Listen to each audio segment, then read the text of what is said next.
let's take one step at a time. You're looking at Richard Doty, the professional disinformer, trained to lie.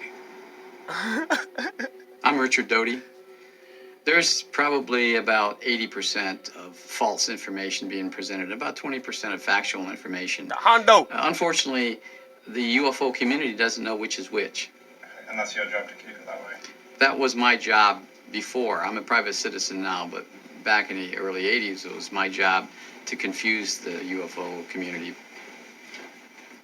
Doty was representing himself, as I recall, as basically this sort of deep throat. Doty had this wonderful way to sell it. I'm with the government, you cooperate with us, and I'm going to tell you what the government really knows about UFOs.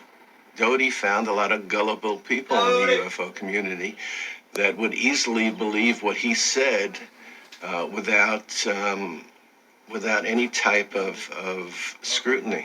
My commander, told me, well, there's this guy, Special Agent Doty, and you got to be careful because, he kind of, made the impression I got was, he had kind of made the Air Force a little nervous.